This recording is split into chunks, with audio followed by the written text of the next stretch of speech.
Hello hi everyone, কেমন আছেন সবাই? আমি তো খুব ভালো আছি। আর দেখুন, একদম সকাল সকাল রান্নাঘর থেকে কিন্তু আমার ভিডিওটা স্টার্ট করে দিয়েছি।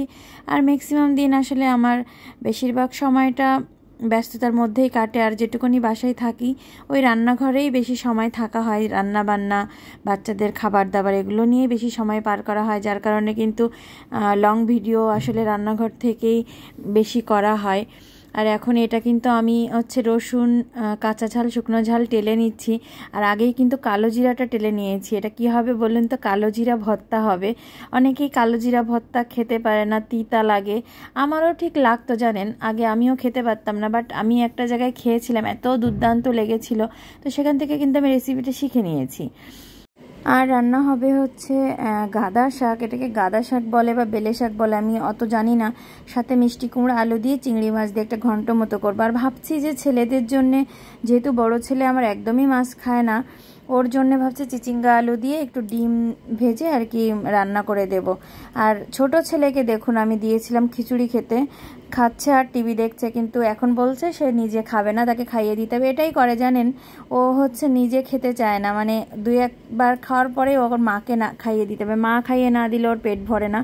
যাই হোক, ওকে খাইয়ে দিয়েই কিন্তু আমি আবার রান্নাঘরে চলে এসেছি। রান্নাঘরে এসে কিন্তু আমি পেঁয়াজ রসুন ভেজে শাকটাকে তুলে দিয়েছি। আর এদিকে কিন্তু চিংড়ি মাছটাকে আগেই ভেজে রেখেছি। চিংড়ি মাছগুলোকে আমি খোসা ছাড়িয়ে রেখেছি, কারণ খোসা ছাড়িয়ে রাখলে বাচ্চাদের খেতে সুবিধা হয়, বাচ্চাদের আর খাওয়ানোর সময় বাছার প্রয়োজন হয় না, যার কারণে আমি খোসা ছাড়িয়ে রান্না করি। আর কষানোর পরে কিন্তু পরিমাণ মতো একটু ঝোল দিয়ে দিয়েছি, কারণ এটা সিদ্ধ হতে হবে। আর যেহেতু একটু গামাখা গামাখা করবো, এই জন্য একটু ঝোল দিয়েছি। আর কিন্তু দিয়ে দিলাম চিংড়ি মাছ। এবার এটাকে ঢেকে ঢেকে রান্না করে নেব। যতটুকু আমার গ্রেভি দরকার ঠিক সেভাবে আমি এটাকে রান্না করে নেব। আর এই চিংড়ি মাছগুলো রেখেছি, এটা আমি কালো জিরা বাটার মধ্যে দিব। আর ডিম, 3টা ডিম আমি ফেটিয়ে নিচ্ছি। ফেটিয়ে নিয়ে এগুলো কিন্তু ছোটো ছোটো করে ভেজে নিয়ে তারপরে আমি চিংড়াটা রান্না করব। এই জন্যে কিন্তু 3টা ডিম নিয়েছি। 3টা ডিমকে আমি সুন্দর মতো চামচ দিয়ে আর হালকা লবণ দিয়েছি, দিয়ে এটাকে সুন্দর করে ফেটিয়ে রাখছি। আমার শাকের যে রেসিপিটা ছিল সেটার ফাইনাল লুক কিন্তু এটাকে এখন আমি নামিয়ে নিব। নামিয়ে নিয়ে কিন্তু ওই কড়াইটা ভালো করে ধুয়ে আমি তেল দিয়ে ডিম ভাজতে দিয়েছি। আর ডিমগুলো সব ভাজা শেষ।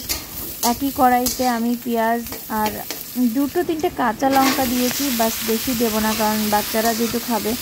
আর দিয়ে দিয়েছি চিচিঙ্গা আলু। এটাকে সুন্দর মতো কষিয়ে হলুদ, লবণ আর একটু ধনিয়ার গুঁড়া দেবো, আর কোনো মশলা এটাতে দেবো না।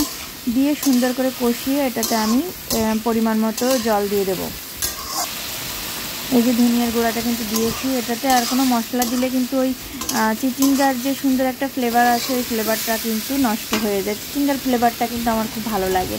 আর এই যে ভাজা ডিমগুলো দিয়েছি, দিয়ে আর একটু সময় নাড়াচাড়া করেই কিন্তু আমি জল দিয়ে দিয়েছি ঝোলের জন্য। আর তারপরে ঢেকে ঢেকে এটাও রান্না হয়ে গেলে ব্যাস রেডি হয়ে যাবে আমার সকালের রান্না বান্না। সকাল বলতে কি, সকাল দুপুর দুবেলারই রান্না বান্না।